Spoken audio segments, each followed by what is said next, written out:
बिस्मिल्लाहिर्रहमानिर्रहीम। अस्सलाम वालेकुम बच्चों। अच्छा जी, हम आज का जो हमारा MD कैट का बच्चों नेक्स्ट लेक्चर है, ठीक है। इस लेक्चर में हम लोगों ने जो टॉपिक पढ़ना है उस टॉपिक का नाम है वेलोसिटी टाइम ग्राफ। बच्चों ये बहुत ही ज्यादा इंपॉर्टेंट टॉपिक है और इस टॉपिक में ना बच्चे को समझ नहीं आता। मैं बताता हूं हमने करना क्या है। बच्चे को समझ नहीं आता कि सर एक्सेलरेशन इंक्रीज कब कर रहा है, एक्सेलरेशन डिक्रीज कब कर रहा है, एक्सेलरेशन नेगेटिव कब होता है, एक्सेलरेशन पॉजिटिव कब होता है, एक्सेलरेशन कांस्टेंट कब होता है, ठीक है। Slope of velocity time graph किसको शो करती है, area under velocity time graph किसको शो करता है। इसके ग्राफिकल क्वेश्चन आते हैं तो ये हमारे प्यारे प्यारे बच्चे वहां पर मुंह उठा के बैठ जाते हैं। तो देखें भाई, आप लोगों को सबसे पहले बात तो कुछ देखें, मैंने आपको बताया था कि इसकी ना वीडियो आप लोग एक मिनट पहले वाली देख लें। जिसने देख ली है वो तो बहुत अच्छा है, जिसने नहीं देखी कोई मसला नहीं है, वो यहाँ पर चीजों को अंडरस्टैंड कर देगा इजीली इंशाल्लाह। देखें, पहला सबसे मैंने आपको कल एक पॉइंट बताया था, अगर आप लोगों को याद हो कि slope of velocity time graph, slope of velocity time graph gives acceleration. लो बच्चों, एक तो ये चीज आप लोगों को पता होनी चाहिए कि slope of velocity time graph आपको क्या प्रोवाइड करती है, एक्सेलरेशन प्रोवाइड करती है। Slope of velocity time graph gives acceleration. इसकी क्या वजह है, देखें इसकी वजह ये है, आपको पता है हम लोग वेलोसिटी टाइम ग्राफ में यूजुअली, ठीक है, यूजुअली जो वेलोसिटी टाइम ग्राफ है इसमें जो वेलोसिटी है और जो टाइम है, ये जरा आप लोग अपने पल्ले से बांध लें। जो वेलोसिटी है इसको यूजुअली हम लोग लेते हैं y एक्सिस के अलोंग, ठीक है, और जो बच्चों टाइम है इसको हम लोग यूजुअली लेते हैं x एक्सिस के अलोंग। एक बात तो आपको ये पता होनी चाहिए। तो अब जो स्लोप का फार्मूला होता है ना बच्चों, स्लोप का फार्मूला होता है चेंज इन y एक्सिस वाला variable divided by x axis वाला वेरिएबल।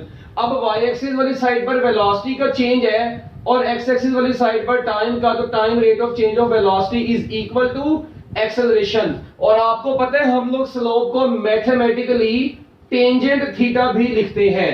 तो बच्चों एक तो चीज आप लोगों के सामने आ गई कि slope of velocity time graph कैसे देती है एक्सेलरेशन, क्योंकि स्लोप का फार्मूला क्या है, delta y axis over delta x axis.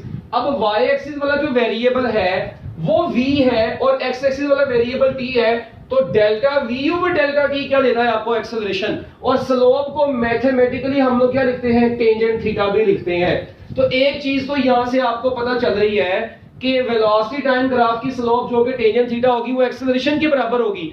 It means ये थीटा के लिहाज से ये एक्सेलरेशन होगा और ये थीटा यहां पर क्या होगा, ये आप लोगों के लिए बड़ी जरूरी बात है जो याद रखनी है। Theta is measured with respect to x axis. बच्चों थीटा को किसके लिहाज से मेजर करेंगे, x एक्सिस के लिहाज से मेजर करेंगे, ठीक है। चलो जी, ये तो बड़ी आसान सी बात थी ना जो अभी हो गई। दूसरी, अगर स्लोप के हवाले से इसको देखना है तो चलो पहले इसी को थोड़ा सा स्टडी करते हैं। देखिए मैं आप लोगों के सामने डिफरेंट पॉसिबल केसेस बनाने लगा हूं वेलोसिटी टाइम ग्राफ के। अब आप लोगों ने मुझे इस ग्राफ, सपोज करें आपको एमसीक्यू आता है पेपर में कि ये आपका एक वेलोसिटी टाइम ग्राफ है, ये वाला। अब ये आपको पेपर में वेलोसिटी टाइम ग्राफ बना हुआ आ गया है, वो आप लोगों से कहता है कि ये देखें, इसको पूरा बना लेते हैं ऐसे। अब आप लोगों ने इस ग्राफ के बारे में इंफॉर्मेशन प्रोवाइड करनी है। What can you say about the acceleration of the body. तो देखिए बच्चों, मैं आपको भी तरीका बताया था कि इस ग्राफ की जो स्लोप होगी ना, स्लोप, इस ग्राफ की बच्चों स्लोप किसके बराबर होगी, स्लोप बराबर होगी एक्सेलरेशन के, और एक्सेलरेशन किसके बराबर होगा, टेंजेंट थीटा के बराबर होगा। बस अब मुझे ये बताएं, क्या ये वाली लाइन इस वक्त x एक्सिस के पैरेलल नहीं है, तो इसकी किसी भी पॉइंट का टेंजेंट x एक्सिस के पैरेलल आएगा, तो टेंजेंट पैरेलल आएगा तो थीटा एक्चुअली 0 डिग्री हो जाएगा। बच्चों थीटा 0 होने का मतलब है टेंजेंट 0 डिग्री 0 हो गया, एक्सेलरेशन 0 हो गया। एक्सेलरेशन क्या हो गया, 0 हो गया। और जब बच्चों एक्सेलरेशन किसी भी बॉडी का 0 होता है तो उस वक्त बॉडी की वेलोसिटी क्या होती है, वेलोसिटी उस बॉडी की बच्चों कांस्टेंट होती है। So velocity is constant. तो लो जी, ये ग्राफ इस वक्त ये शो कर रहा है कि acceleration of the body is 0 and velocity is constant. ठीक हो गया, ये ग्राफ इस वक्त ये शो कर रहा है। तो अगर आपको पेपर में आ जाए ये ग्राफ बना और वो ऑप्शन दे देगा acceleration is 0 velocity is constant both, तो आप लोग किसके ऊपर टिक लगाएंगे? ऑब्वियसली बात है, बोथ के ऊपर टिक लगाएंगे। अच्छा, ये एक केस हो गया। इसका मतलब है ये उस वक्त का केस है when body is moving with uniform velocity. ठीक हो गया। लो जी, इसके बाद अब हम लोग बच्चों चलेंगे एक दूसरे केस की तरफ। अब इसका सेकंड केस क्या है? अगर तो आप लोग इसको अच्छे तरीके से समझते जाएंगे, यकीन मानिए आप लोगों के लिए बहुत आसान हो जाएगा। इसके बाद देखें जरा, इसके बाद है बच्चों ये आपके पास दोबारा से वेलोसिटी टाइम ग्राफ आ रहा है। इधर v है, इधर आपके पास t है। ठीक हो गया। और अब ये ग्राफ की शक्ल कुछ इस तरह की है, ऐसे। अब आप लोगों ने मुझे बताना है कि ये ग्राफ क्या शो कर रहा है, बॉडी के एक्सेलरेशन के बारे में क्या इंफॉर्मेशन प्रोवाइड कर सकता है। तो बच्चों देखो, स्लोप का फार्मूला होता है, स्लोप एक्सेलरेशन के बराबर होती है और ये टेंजेंट थीटा होता है। अब बच्चे कहते हैं सर यहां पर टेंजेंट कैसे, थीटा कैसे निकालेंगे? देखिए, सपोज करें मैं आपको कहता हूं आपने किस पॉइंट पर एक्सेलरेशन मालूम करना है। एक बच्चा आया वो कहता है सर मैंने इस पॉइंट पर मालूम करना है, एक आया वो कहता है इस पॉइंट पर, एक आया वो कहता है इस पॉइंट पर। वो यार मैं इन तीनों पर ना ऐसे ऐसे, ठीक है, ऐसे ये टेंजेंट्स ड्रॉ करता हूं, जरा मुझे बताएं क्या ये एंगल बन रहा है, ये एंगल बन रहा है, ये एंगल बन रहा है। ओ बच्चों, ये एंगल क्या रह रहा है? जितना एंगल ये होगा उतना एंगल ये होगा, उतना एंगल ये होगा, हर पॉइंट पर। इट मींस हर पॉइंट पर ये जो थीटा है ये कांस्टेंट आ रहा है। तो मुझे बताओ, जब ये थीटा कांस्टेंट होगा तो मैं कह सकता हूं कि a tangent theta is equal to constant, means theta जब चेंज नहीं होगा, टेंजेंट थीटा कांस्टेंट होगा, it means acceleration is constant. तो बच्चों फाइनली हमें पता चल गया acceleration is constant, but time के साथ साथ इसकी वेलोसिटी में चेंज आ रहा है। इट मींस मैं कह सकता हूं वेलोसिटी इज वेरिएबल। तो इस ग्राफ की वेलोसिटी क्या है? वेरिएबल है। और एक्सेलरेशन बच्चों क्या है? यूनिफॉर्म है, कांस्टेंट एक्सेलरेशन है। तो बच्चों ये भी आप लोगों का पूरा हो गया है। ठीक है, तो इसका मतलब है when body is moving with constant acceleration, ठीक है, when body is moving with uniform acceleration, this graph shows uniform acceleration. एक बात, when body moves with uniform acceleration velocity time graph is straight line। यहां पर मैं कह सकता हूं velocity time graph is parallel to time axis। this velocity vt graph is parallel to time axis। बच्चों ये टाइम एक्सिस के क्या है? पैरेलल है। जबकि यहां पर वेलोसिटी टाइम ग्राफ क्या है? vt graph is straight line. बच्चों वेलोसिटी टाइम ग्राफ यहां पर स्ट्रेट लाइन है। ठीक हो गया। लो जी, एक तो ये चीज भी हमारी अब खत्म हो गई। इसके बाद फिर अब नेक्स्ट केस जो आता है वेलोसिटी टाइम ग्राफ का, वो कुछ इस तरीके का आता है। ये t है, ठीक है, इधर बच्चों v है। अब आप लोगों ने मुझे ये बताना है, और ये शेप इसकी बड़ी ब्यूटीफुल सी ऐसे है। ये अब आप लोगों से मैं पूछता हूं इस ग्राफ के बारे में आप लोग इसके एक्सेलरेशन के बारे में क्या इंफॉर्मेशन दे सकते हैं। एक तो चीज साफ नजर आ रही है कि बॉडी नॉन यूनिफॉर्म वेलोसिटी से मूव कर रही है, एक तो चीज ये है।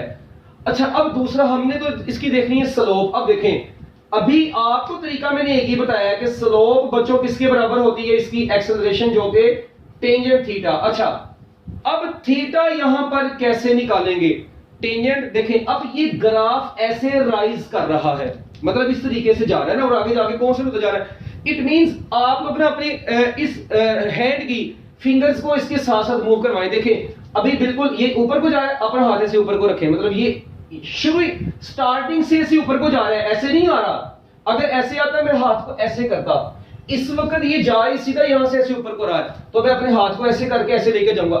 इसका मतलब मेरे हाथ इस वक्त इस पॉइंट पर बिल्कुल, अगर आप लोग गौर करिए, टेंजेंट ड्रॉ करें ऐसे, यहां पर भी टेंजेंट ड्रॉ करें, यहां पर भी टेंजेंट ड्रॉ करें और यहां पर भी टेंजेंट ड्रॉ करें। मुझे बताएं कि यहां पर टेंजेंट का कोई एंगल बन रहा है जबकि यहां पर पहुंचते पहुंचते थीटा 0 डिग्री हो गया है। थोड़ा सा गौर करें, मेरा बताने का मकसद क्या है। अच्छा, let we say this theta is 45 degree. Let कर लेते हैं बच्चों, ये थीटा 45 डिग्री है और ये थीटा 0 डिग्री है। ये लेट नहीं कि ये नजर आ रहा है, इसका मतलब ये हुआ कि टेंजेंट जो है ना वो 45 डिग्री से कितना हो गया है, 0 डिग्री। मुझे बताएं थीटा बढ़ गया या कम हो गया? किसी अंधे को भी नजर आ जाएगा कि बच्चों यहां पर थीटा इंक्रीज कर गया है। और आपको पता है टेंजेंट के साथ वाला एंगल, अगर टेंजेंट 0 डिग्री 0 होता है, टेंजेंट 45 डिग्री 1 होता है। इट मींस अगर 45 डिग्री पुट करें तो टेंजेंट 45 डिग्री तो 1 है, मगर टेंजेंट 0 डिग्री बच्चों क्या आता है, 0। इट मींस अगर इस 1 को मैं मैक्सिमम कंसीडर कर लूं, इस 0 को मैं मिनिमम कंसीडर कर लूं, तो बच्चों मुझे एक चीज साफ पता चल रही है कि थीटा के बढ़ने से ओवरऑल टेंजेंट थीटा बढ़ गया है और कम होने से कम। अब थीटा यहां पर 45 था, स्लोप मैक्सिमम थी। इट मींस इस पॉइंट पर स्लोप मैक्सिमम है। Slope maximum means acceleration is maximum. इस पॉइंट पर tangent 0 means 0, acceleration is 0। It means मैं कह सकता हूं थीटा इंक्रीज, अपना क्या नाम है, सॉरी, थीटा यहां पर डिक्रीज कर रहा है। ये देखे ना, ओ भाई थीटा इधर क्या कर रहा है, डिक्रीज कर रहा है ना। 45 से 0 हो रहा है, 45 पर मैक्सिमम, तो इसका मतलब है थीटा डिक्रीज करेगा तो ए भी डिक्रीज करेगा। इट मींस ये देखिए मैं लिख देता हूं टेंजेंट थीटा इज डिक्रीजिंग। अच्छा, अब टेंजेंट थीटा डिक्रीज करेगा तो इसका मतलब क्या हुआ, it means acceleration is decreasing. It means slope of velocity time graph is decreasing, slope of VT graph is decreasing. तो बच्चों slope of velocity time graph is decreasing.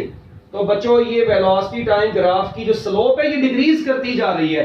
आप लोग देखें ना, ये स्लोप यार 45 पे मैक्सिमम है और 0 डिग्री पर मिनिमम है।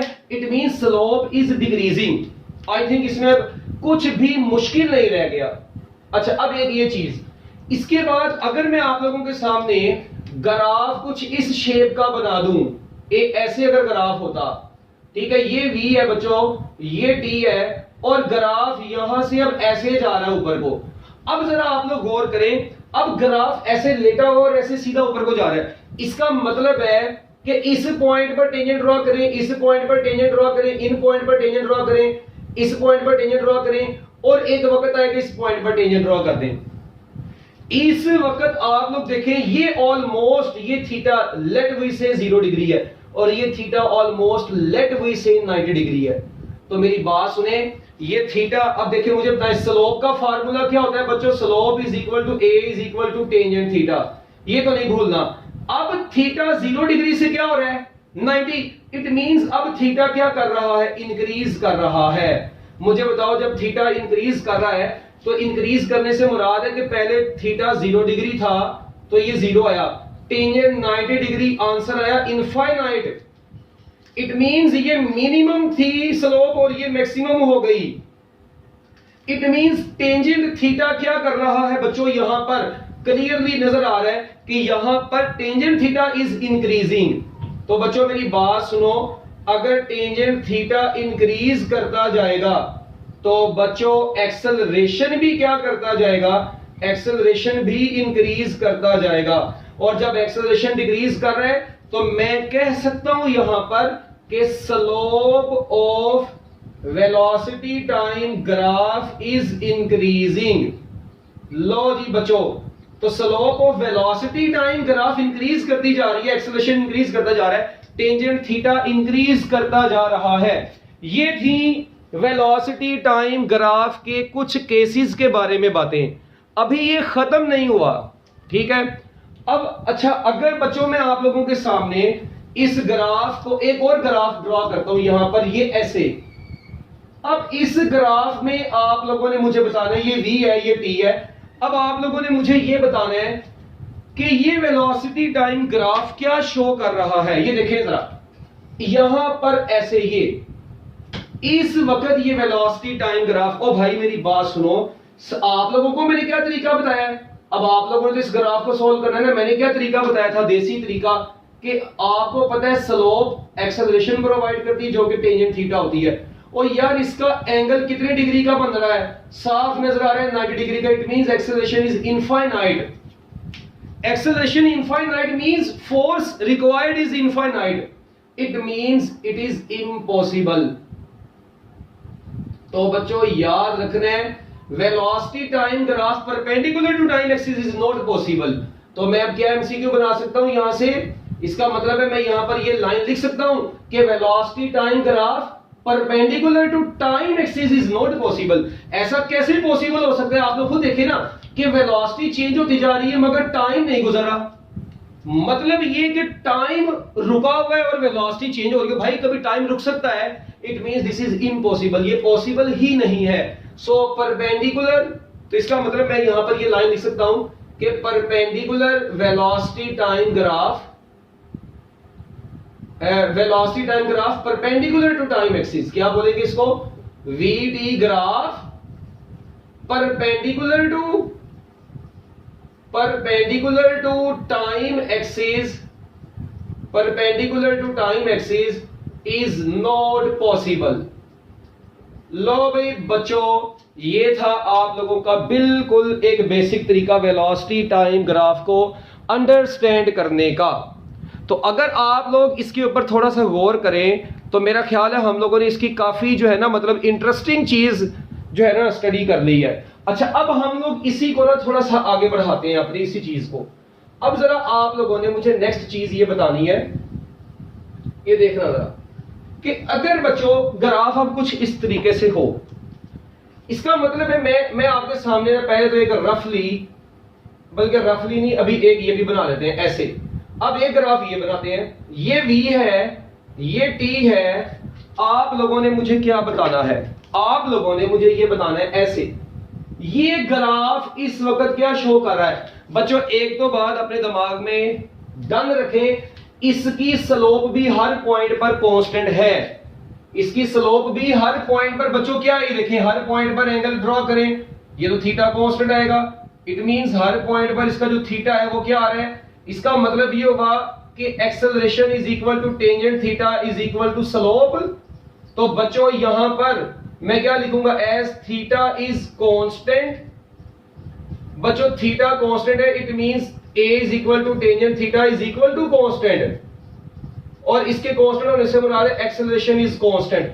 अब बच्चे कहते हैं सर ये एक्सेलरेशन कांस्टेंट है, माना, मगर ये एक्सेलरेशन नेगेटिव भी है। ये बड़ी इंपॉर्टेंट चीज है, कांस्टेंट है बट ये एक्सेलरेशन नेगेटिव है। उसकी वजह सुनना भी जरा गौर से। उसकी बच्चों वजह ये है कि देखें यहां पर बॉडी की वेलोसिटी थी मैक्सिमम इस पॉइंट पर वेलोसिटी मैक्सिमम है, इस पॉइंट पर वेलोसिटी मिनिमम हो गई है। तो ये नेगेटिव क्यों है, due to decrease in velocity. अभी तक आप लोगों ने पीछे जितने भी केस पढ़े थे ना, उनमें किसी में वेलोसिटी डिक्रीज नहीं की थी। Slope of velocity time graph decrease करना और चीज है, अकेली वेलोसिटी का डिक्रीज करना और चीज है। वेरी बड़ी इंपॉर्टेंट चीज बता रहा हूं मैं। देखिए, एक है अकेली वेलोसिटी का डिक्रीज करना, एक है rate of change of velocity का डिक्रीज करना। वो जब rate of change of velocity decrease करता है वो एक्सेलरेशन बन जाता है। मगर जब अकेली वेलोसिटी डिक्रीज कर रही हो, ये देखें एक्सेलरेशन कांस्टेंट है, स्लोप कांस्टेंट है, मगर वेलोसिटी मैक्सिमम से 0 हो रही है। It means this acceleration is negative acceleration, retardation. तो इसका मतलब इस ग्राफ की स्लोप एक्सेलरेशन कांस्टेंट है मगर एक्सेलरेशन नेगेटिव भी है। और जो ये वाला अब ये वाला ग्राफ था, अगर तो इसके बिल्कुल ऐसा वाला, तो वो बच्चों ग्राफ क्या था, वो एक्सेलरेशन कांस्टेंट था मगर उसका एक्सेलरेशन पॉजिटिव था। इसमें भी देखें स्लोप डिक्रीज कर रही है, क्या कर रही है, स्लोप डिक्रीज कर रही है। एक्सेलरेशन इसमें भी पॉजिटिव ही है। ओ भाई डिक्रीज कर रही है, स्लोप नेगेटिव थोड़ी हुआ एक्सेलरेशन, इसमें भी एक्सेलरेशन पॉजिटिव ही है। एक्सेलरेशन इसमें भी पॉजिटिव है, इसमें भी पॉजिटिव है, सिर्फ इसमें नेगेटिव है। जिसमें वेलोसिटी में डिक्रीज आएगा वहां पर एक्सेलरेशन नेगेटिव होगा, बस। ठीक है, decreasing acceleration is not called negative acceleration. ये मैंने आपको कल भी बात बता दी थी। लो बच्चों, अब मैं आप लोगों के सामने बड़ी ही इंपॉर्टेंट चीज बताने लगा हूं। ठीक है, इसको जरा आप लोग बल्कि नोट कर लें। और अब मैं फाइनली इसकी समरी आप लोगों के सामने रखने लगा हूं। अब इसकी समरी क्या है, देखें आप लोगों ने अभी यहां पर देखा वेलोसिटी टाइम ग्राफ के डिफरेंट केसेस आप लोगों ने देख लिए। अच्छा अब इधर सुनना जरा, एक हम लोग बात करते हैं बच्चों ओवरऑल अब इसकी समरी की। देखें ये मेरे पास है वेलोसिटी इधर, और इधर बच्चों मेरे पास है टाइम। अब देखें एक पहला रिजल्ट मेरे पास ये आया, ठीक है, दूसरा रिजल्ट मेरे पास ये आया, तीसरा रिजल्ट ये है, चौथा रिजल्ट कुछ ऐसे है, फिर ये कुछ ऐसे है, और बच्चों एक मेरे पास रिजल्ट है वो ऐसे है। अब मेरे पास यहां पर टोटल कितने कर्व्स आ गए हैं? 1 2 3 4 5 6 कर्व और स्ट्रेट लाइन मिला के देखिए। अब आप लोगों ने इस ग्राफ के ऊपर ही देख लेना। हाँ जी, वेलोसिटी टाइम ग्राफ की स्लोप क्या है? Constant, so acceleration is constant. बच्चों एक्सेलरेशन क्या रह रहा है? कांस्टेंट रह रहा है, यूनिफॉर्म एक्सेलरेशन, कांस्टेंट एक्सेलरेशन है। अच्छा अगर इधर गौर करें, इधर क्या है बच्चों? इधर भी एक्सेलरेशन कांस्टेंट है, एक्सेलरेशन कांस्टेंट है बट नेगेटिव है, ठीक है। इधर एक्सेलरेशन क्या है? इधर भी एक्सेलरेशन कांस्टेंट है मगर एक्सेलरेशन पॉजिटिव है, ठीक है। इधर बच्चों एक्सेलरेशन अनडिफाइंड है विच इज नॉट पॉसिबल। एक बात, अच्छा अब इधर क्या है? अगर इधर का जरा सा गौर करें तो बच्चों इधर स्लोप क्या कर रही है? स्लोप मैक्सिमम से 0 हो रही है, यानी एक्सेलरेशन इज डिक्रीजिंग,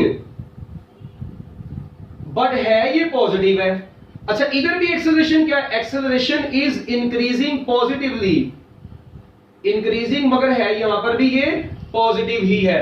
इसका मतलब ये हुआ कि एक्सेलरेशन नेगेटिव सिर्फ और सिर्फ कहां पर है? इस कंडीशन में है। So this is your velocity time graph, slope of velocity time graph, और ये मुकम्मल तौर पर मैंने इस वक्त आप लोगों के सामने स्केच ड्रॉ कर दिया है। अब देखें मैं अगर आप लोगों से पूछूं कि यार चलो मुझे अभी एक बात बताओ, अब मैं आपके सामने एक ग्राफ बनाता हूं, ठीक है, और उस ग्राफ से अब आपसे एमसीक्यू पूछता हूं। ये देखें एक और मैं आप लोगों के सामने ग्राफ बना देता हूं, ये ले, ऐसे है बच्चों मेरे पास वेलोसिटी टाइम ग्राफ। अगर तो समझना भाई अब इसको समझो, फिर एक ए पाथ है, ठीक है, एक बच्चों मेरे पास बी पाथ है, ठीक है, फिर एक बच्चों मेरे पास ऐसे सी पाथ है ऐसे, ठीक है, फिर बच्चों मेरे पास एक डी पाथ है ऐसे, ठीक है, ये ऐसे, और उसके बाद मेरे पास दोबारा से आ गया एक पाथ ई, ये ऐसे आया। बच्चों मैं अब आपसे ये पूछता हूं कि बताएं इस वक्त इस ग्राफ में किस पोर्शन पर, ठीक है जी, मतलब A region, B region, C D E, ये वी है, ये टी है, ये ग्राफ में सारे रीजन किस किस एक्सेलरेशन को शो करते हैं? तो बच्चों इधर सुनो, सबसे पहला ये वाला जो ए है, ये ए किसको शो कर रहा है? Acceleration is, slope is increasing, A acceleration increasing को शो कर रहा है। अगर इसका पूछूं इसकी स्लोप डिक्रीज कर रही है, एक्सेलरेशन डिक्रीजिंग को शो कर रहा है। अगर पूछूं तो ये कांस्टेंट एक्सेलरेशन को शो कर रहा है। अगर पूछूं ये, तो बच्चों ये कांस्टेंट एक्सेलरेशन है, ठीक है, ये एक्सेलरेशन तो कांस्टेंट है, ठीक है, सॉरी ये 0 है यार, ये एक्सेलरेशन 0 है भाई, ठीक है, ये 0 है। इस 0 को स्पेशल केस में कांस्टेंट बोलते हैं। यहां पर भी एक्सेलरेशन 0 ही था, ठीक है। अच्छा अब एक बात, यहां पर एक्सेलरेशन 0 हो गया, यहां पर एक्सेलरेशन कांस्टेंट है पॉजिटिव, यहां पर एक्सेलरेशन कांस्टेंट है नेगेटिव में। लो भाई बच्चों ये है आपका ओवरऑल ग्राफ। और अगर पूछूं आप लोगों से कि भाई बताओ इसमें, अगर मैं आप लोगों से पूछूं इन पॉजिटिव एक्सेलरेशन वाला रीजन कौन कौन सा है? रीजन ऑफ पॉजिटिव एक्सेलरेशन, तो बच्चों इधर सुनना, पॉजिटिव एक्सेलरेशन वाला रीजन जो है वो ए भी है, बी भी है, ठीक है, एक्सेलरेशन ये तो 0 है, सिर्फ पॉजिटिव एक्सेलरेशन वाला पूछा है, और डी है। अगर पूछ लिया जाए रीजन ऑफ 0 एक्सेलरेशन, तो बच्चों रीजन ऑफ 0 एक्सेलरेशन एक ही है, ठीक है। रीजन ऑफ 0 एक्सेलरेशन क्या है? तो बच्चों वो सिर्फ और सिर्फ सी है। और अगर आप लोगों से इसी में मैं एमसीक्यू पूछ लूं, रीजन ऑफ नेगेटिव एक्सेलरेशन, तो बच्चों नेगेटिव एक्सेलरेशन का रीजन इसमें ई है, ई, सिर्फ और सिर्फ ई, ये वाला रीजन नेगेटिव एक्सेलरेशन का, जीरो एक्सेलरेशन का, पॉजिटिव एक्सेलरेशन का। फिर एक आता है रीजन ऑफ कांस्टेंट एक्सेलरेशन। ये लो भाई, रीजन ऑफ कांस्टेंट एक्सेलरेशन बताओ भाई। अब मेरी बात सुनिए, ये एक्सेलरेशन कांस्टेंट नहीं है, ये भी कांस्टेंट नहीं है, बाकी ये तीनों कांस्टेंट है, तो आंसर होगा सी डी ई। लो भी बच्चों, ये है reason of constant acceleration. So this is your velocity time graph. तो मैं उम्मीद करता हूं कि आप लोगों को मेरा बताया हुआ ये वेलोसिटी टाइम ग्राफ का एक एक कॉन्सेप्ट क्लियर हो गया होगा। तो बच्चों, अगर अब कोई भी आपको वेलोसिटी टाइम ग्राफ से रिलेटेड एमसीक्यू आएगा तो मेरा ख्याल है कि माशाल्लाह आप लोग समझदार लोग हैं, आप लोग इसको सॉल्व कर देंगे। अच्छा, अब एक एमसीक्यू है कि अगर ग्राफ कुछ इस तरीके का हो, ठीक है, ऐसा ग्राफ है आप लोगों के पास एक। अब इस ग्राफ में ये है डिस्प्लेसमेंट टाइम ग्राफ, और एक मजे की बात बताऊं, ये फ्रीली फॉलिंग बॉडी का ऐसा होता है। किसका होता है? फ्रीली फॉलिंग बॉडी का डिस्प्लेसमेंट टाइम ग्राफ कुछ ऐसा होता है। ठीक है, आप लोग देखें ना, जब क्या नाम है शुरू में, ठीक है, देखें ये डिस्प्लेसमेंट, आप लोग देखें यहां पर इसकी ना स्लोप लें, slope of displacement time graph. मुझे बताएं इधर वेलोसिटी क्या है, ठीक है, इधर वेलोसिटी क्या है शुरू में, इस पॉइंट पर स्लोप अगर इसकी ड्रॉ करें मैक्सिमम, इस पॉइंट पर वेलोसिटी कम होगी और इस पॉइंट पर दोबारा इंक्रीज कर गई। यानी एक ऑब्जेक्ट को वर्टिकली अपवर्ड फेंका है under the action of gravity. ठीक है, अभी इसको एक मिनट रुकिए, इसको फ्रीली फॉलिंग बॉडी ना लिखे अभी। Under the action of gravity फेंका है, मतलब एक बॉडी को ऊपर फेंका है ऐसे वेलोसिटी के साथ। जब उसको ऊपर फेंका उस वक्त इस पॉइंट पर बच्चों स्लोप नहीं, आप लोग आपने इसके मुताबिक अभी क्या ड्रॉ करना है बच्चों, आप लोगों ने इस ग्राफ के मुताबिक आप लोगों ने वेलोसिटी टाइम ग्राफ ड्रॉ करना है। आप लोगों ने इसके मुताबिक क्या ड्रॉ करना है? वेलोसिटी टाइम ग्राफ ड्रॉ करना है। मुझे ये बताओ, इस पॉइंट पर स्लोप लो, ऐसे आएगी, इधर ऐसे आएगी, इधर ऐसे आएगी दोबारा। ओ यार, इस पॉइंट पर डिस्प्लेसमेंट टाइम ग्राफ है, तो slope of velocity time graph acceleration देती थी, slope of displacement time graph आपको वेलोसिटी देगी। ठीक है ना, डी ओवर टी वी के बराबर आएगा। इट मींस इस पॉइंट पर स्लोप मिनिमम है, वेलोसिटी मिनिमम है, और इस मिनिमम को जीरो बोलेंगे। इस पॉइंट पर वेलोसिटी मैक्सिमम है, इस पॉइंट पर भी वेलोसिटी मैक्सिमम, मगर जो इधर होगी वो इसके ऑपोजिट इधर होगी। इसका मतलब हमने तो इसके मुताबिक ग्राफ ड्रॉ करना है। अब इस पॉइंट पर वेलोसिटी मैक्सिमम है तो मैं मैक्सिमम वेलोसिटी, हाईएस्ट पॉइंट पर पहुंची है तो वेलोसिटी जीरो हो गई है, फिर दोबारा इधर पहुंची तो वेलोसिटी मैक्सिमम हो गई है बट ऑपोजिट, तो बच्चों इनको मैं ऐसे आपस में मिला दूंगा। ये है मेरे पास इस डिस्प्लेसमेंट टाइम ग्राफ का वेलोसिटी टाइम ग्राफ। तो याद रखना, इस डिस्प्लेसमेंट टाइम ग्राफ का वेलोसिटी टाइम ग्राफ कुछ इस तरीके से, मतलब बॉडी को वर्टिकली ग्रेविटी के अंडर वर्टिकली ऊपर को फेंका, वो ऊपर गई, उसकी वेलोसिटी है इस पॉइंट पर जीरो है, उसके बाद दोबारा वो नीचे आ गई बॉडी, तो उसका ग्राफ कुछ इस तरीके से ड्रॉ होगा।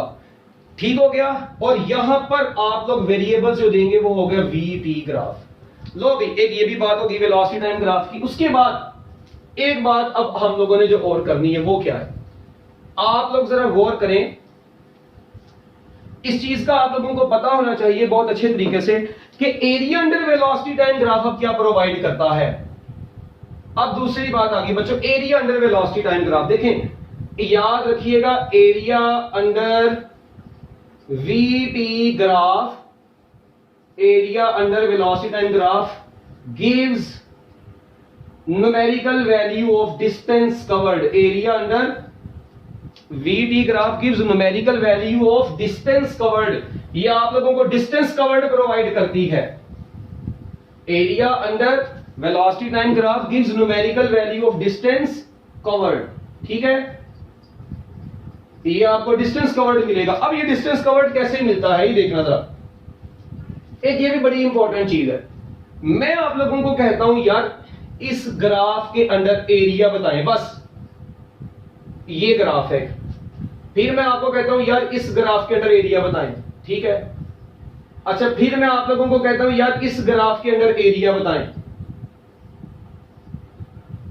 अब मेरी बात सुने जरा आप लोग गौर से, हम लोग इसको ज्यादा कॉम्प्लेक्सिटीज में नहीं लेकर जाएंगे। यहां पर तो साफ नजर आ रहा है कि इसका जो एरिया आना है ना बच्चों, एरिया होगा लेंथ इंटू विड्थ। अब ये v है, ये t है, तो v इंटू टी बच्चों ये तो आ गया s के बराबर, इसमें तो कोई रोने वाली बात नहीं है बच्चों। ये एरिया बनेगा किसका, एरिया ऑफ ट्राइंगल का, और एरिया ऑफ ट्राइंगल का फार्मूला होता है 1/2 हाइट इंटू बेस। अब यहां पर v है और यहां पर t है, तो हाइट की जगह पर बच्चों यहां पर v आ गया, बेस की जगह पर t आ गया, तो 1/2 vt ये आप लोगों के पास आ गया है formula and area under this graph. अच्छा, अगर इस ग्राफ के अंदर एरिया पूछा जाए बच्चों आप लोगों से, तो आप लोग क्या काम करेंगे, लेट वी से, मैं आपको कहता हूं, सपोज करते हैं जी ये हमारे पास 0 है, ये 2 है, ये 4 है, ये 6 है, ये 8 है, ठीक है, बल्कि ये 6 है, ये 8 है, ये 10 है, ठीक है, फिर ये 12 है और ये 14 है, ठीक है। इधर से मैं आपको कहता हूं जी ये 5 है, ये 10 है, ये 15 है एंड सो ऑन, अभी चलता जा रहा है। मैं आपको कहता हूं जी डिस्टेंस कवर्ड बताएं। अब आप लोगों ने परेशान नहीं होना, इसका डिस्टेंस कवर्ड जो होगा वो 3 एरियाज के बराबर होगा, उसको मैं A1, A2, A3 का नाम दे दूंगा। देखें ये वाला जो एरिया होगा, area of triangle rectangle A1, area triangle का एरिया A1, रेक्टेंगल का एरिया A2, ट्राइंगल का एरिया A3। हाँ जी, अब इसको कैसे कैलकुलेट करेंगे, 1/2 एरिया 1 की बेस कितनी है, वो साफ नजर आ रहा है, इसकी हाइट 10 है, हाइट 10 होगी और बेस इसकी कितनी होगी 4 - 0, बताओ बच्चों 4 आ गया, प्लस एरिया 2 कितना होगा, लेंथ इसकी कितनी है 10 और विड्थ इसकी कितनी होगी 10 - 4, 10 में से 4 को माइनस कर देंगे 6 आ जाएगा, प्लस 1/2 ट्राइंगल कितनी है, बेस इसकी कितनी है, हाइट 10 है, बेस कितनी है 14 - 10, 4 आ गया। तो बच्चों इसको जब सॉल्व करेंगे तो ये 20 बन जाएगा, ये 60 बन जाएगा और ये दोबारा 20 बन जाएगा, तो बच्चों आंसर आ जाएगा 100 meter. So this is the distance covered. तो इसका मतलब है कि अगर अब आपके पास area under velocity time graph आप लोगों ने कैलकुलेट करना, तो आई थिंक इसमें अब कुछ भी मुश्किल नहीं है, आप लोग किसी भी ग्राफ के अंडर एरिया भी फाइंड आउट कर सकते हैं।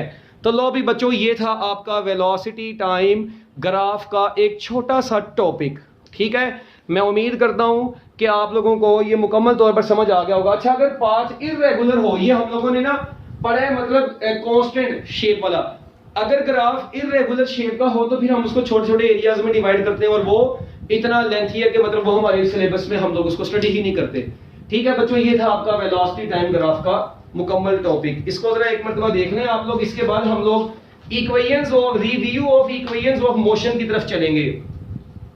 Review of equations of motion, ये अब हम लोग इसके बाद स्टार्ट करने जा रहे हैं, ठीक है, वो भी बहुत इंपॉर्टेंट टॉपिक है। Review of equations of motion, लो जी, इसको मैं करता हूं इरेज और नेक्स्ट टॉपिक अपना मैं करूंगा अब स्टार्ट।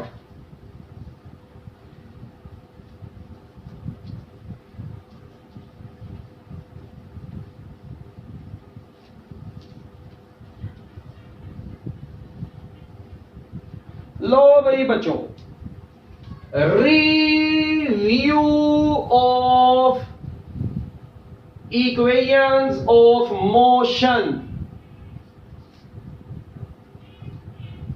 बच्चों ये जो हमारा टॉपिक है नेक्स्ट, ये कौन सा है, review of equations of motion. ये इस चैप्टर का एक बहुत ही इंपॉर्टेंट टॉपिक है, ठीक है, एमडी कैट के हवाले से। और ये अक्सर न्याणे जो है इसको बस आम समझ बैठते हैं और ये बहुत आम नहीं है, ठीक है, जितना आप लोग समझते हैं उतना अहम नहीं है, उससे ज्यादा अहम है, ठीक है। तो स्टार्ट करते हैं टाइम को जाया किए बगैर, ठीक है, क्योंकि टाइम हमारे पास कम होता है, शुगर तो लगा नहीं सकते हम लोग, ठीक है, क्योंकि माशाल्लाह आप लोगों को वैसे ही पढ़ने की बहुत अच्छी आदतें पड़ी हुई आजकल छुट्टियों में, ठीक है। लो जी, review of equations of motion. मुझे ये बताएं आप लोगों ने टोटल अभी तक कितनी इक्वेशंस ऑफ मोशन पढ़ी थी यार। Vf is equal to Vi plus AT, फिर दूसरी पढ़ी है S is equal to VIT plus 1/2 AT square, फिर पढ़ी हुई है 2AS is equal to V square F minus V square I, और एंड पर एक और इक्वेशन है S is equal to V average into T initial plus final divided by 2, ठीक है जी, इनटू T, एक ये है। फिर एक और आप लोग पढ़ते हैं s is equal to 1/2 gt का स्क्वायर, और एक आप लोग पढ़ते हैं Sn is equal to vi plus a/2 into 2n-1। तो ये कुछ आप लोगों के सामने मैंने 6 इक्वेशंस लिख दी हैं।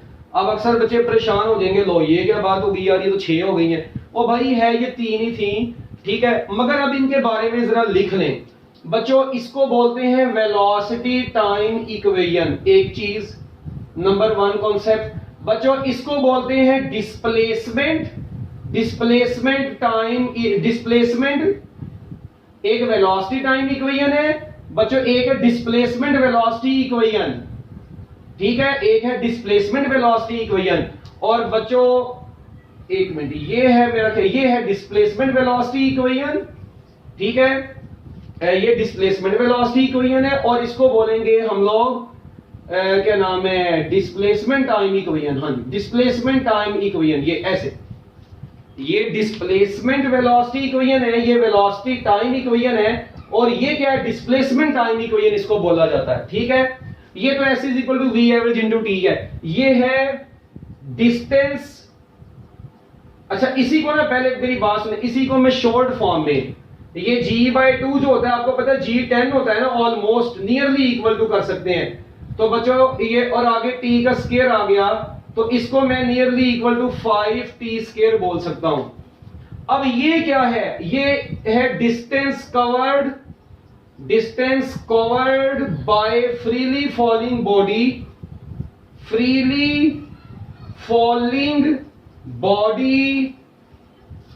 इन n सेकेंड्स।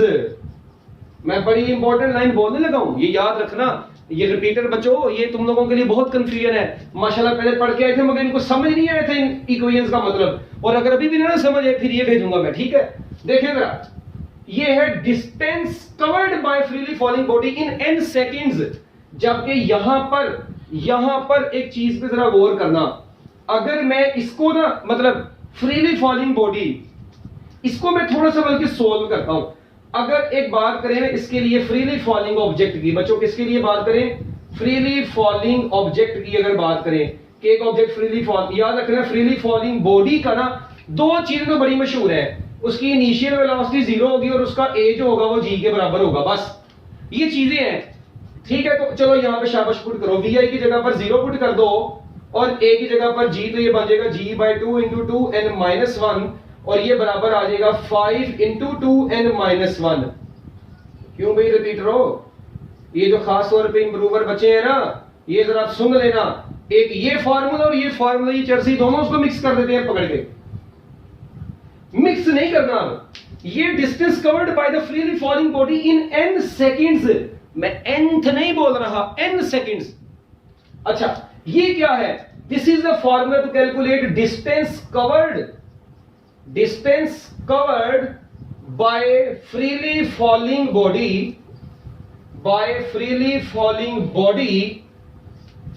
इन nth सेकेंड। बच्चों nth सेकेंड की बात हो गई है, nth सेकेंड मतलब देखिए मैं आपको कहता हूं यार, calculate what will be the distance covered bye a freely falling body in 10th second. अब फर्क है, एक है 10th सेकेंड, सिर्फ 10वें सेकेंड में कितना डिस्टेंस ट्रेवल कर रही है, एक है 10 सेकेंड्स के 10 सेकेंड में कितना डिस्टेंस ट्रेवल कर रही है। That is the difference between these two formulas, and this formula is not in our text books but the concept is present, ठीक है। वो कैसे, मैं आपको बताता हूं अभी। अगर देखिए मैं आपको कहता हूं यार, ये एमसीक्यू में आपसे कुछ पूछता हूं, देखें जरा, डिस्टेंस, एमसीक्यू है distance covered by freely falling body in 5 seconds is equal to distance covered by freely falling body in 5 seconds is equal to, option सुन ले जरा, एक मरतबा ऑप्शन को सुन लेना, ठीक है, गौर से।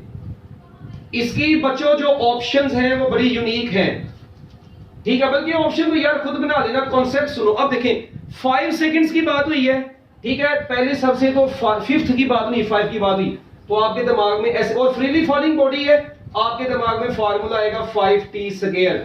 तो बच्चों 5 सेकंड है, तो 5 का स्क्वायर कितना होता है, 25 होता है, तो 5 इंटू 5 कितना आ जाएगा ये, और भाई कितना आ जाएगा 125। लो जी 125 मीटर डिस्टेंस ट्रेवल करेगी 5 सेकंड्स में। और अगर यही सवाल होता और आपको मैं कहता डिस्टेंस कवर्ड, अब सुना, distance covered by freely falling body, same यही सवाल है, freely falling body, distance covered by freely falling body in 5th second. हाँ जी, अब 5th सेकंड के लिए क्या होगा, तो बच्चों अगर बात कर दी ना 5th सेकंड की, तो यार मेरी एक बात सुनो, अगर इस तरीके से नहीं आप लोगों ने करना फार्मूले से, एक फार्मूला आपको ये पता है ना, आप लोग काम करें 5th सेकंड निकालने, इससे पहले 4 सेकंड की भी निकालने, 4 सेकंड्स के लिए डिस्टेंस निकालने और 5 सेकंड्स के लिए, उन दोनों का डिफरेंस लेना, वो 5th सेकंड का आंसर आ जाएगा। किसका दिमाग खराब है कि वो रात लगाए इतनी लंबी कैलकुलेशंस पे, किसी का भी नहीं खराब, आप लोगों में से तो खास तौर पे। हम क्या करेंगे, हम एक फार्मूला लगाएंगे जो कि आपको भी मैंने बताया 5 इंटू 2n-1। हाँ जी, कितने में सेकंड का, 5th सेकंड, तो यहां पर 5 इंटू 2 कितना बन जाएगा 10-1, 9 5 45 meter. So this is 45 meter is your final answer. तो distance covered by the freely falling body in 5th second 45 meter होगा, और 5 सेकंड्स में 125 मीटर होगा। टोटल 5 सेकंड में 125 और अकेले इतने सेकंड में 45 मीटर होगा। तो मेरा ख्याल है अब ये दोनों आपको एमसीक्यूज याद हो जाने चाहिए, इन दोनों का पता चल जाना चाहिए, फिर बात बनेगी। लो भाई, एक तो ये बात हो गई, अब इसको आप लोग कर लें जरा नोट, जल्दी जल्दी इसको नोट करें। बड़ी ही इंपॉर्टेंट चीज है जो आप लोगों को बताई है, ये मार्केट में जल्दी पता नहीं चलती जो बातें आप लोगों को बता रहा हूं, ठीक है, तो इनको अच्छे तरीके से शाबाश नोट करें जल्दी जल्दी। और एक बात याद रखना, ये इक्वेशंस ऑफ मोशन उस वक्त होल्ड करती हैं, देखिए इन तमाम में आप लोग देख रहे हैं एक्सेलरेशन आपको नजर आ रहा है, और एक्सेलरेशन नजर आ रहा है, इसका मतलब ये इक्वेशंस ऑफ मोशन उस वक्त होल्ड करेंगी जब बॉडी यूनिफॉर्म एक्सेलरेशन के साथ मूव करती है। बच्चों किस एक्सेलरेशन से मूव करती है, यूनिफॉर्म एक्सेलरेशन से जब कोई बॉडी मूव करती है, उस वक्त ये तीनों इक्वेशंस ऑफ मोशन होल्ड करती हैं। इन्हीं को हम लोग अंडर एक्शन ऑफ ग्रेविटी, आपको पता है जब बॉडी जमीन की ग्रेविटी से ऊपर को जा रही हो, तो अपवर्ड केस में क्या आप लोगों ने पढ़ा हुआ है, अपवर्ड केस में आप लोगों ने पढ़ा हुआ है acceleration is equal to -g होता है। और बच्चों डाउनवर्ड केस में आप लोगों ने क्या पढ़ा हुआ है, डाउनवर्ड जब बॉडी आ रही होती है under the action of gravity, तो उसका एक्सेलरेशन पॉजिटिव g होता है। ये तो छोटे होते से पढ़ते आ रहे हो, इसको a प्राइम का नाम दे दो, जो मर्जी नाम दे दो, ठीक है। चले शाबाश, जल्दी इसको कर ले जरा नोट।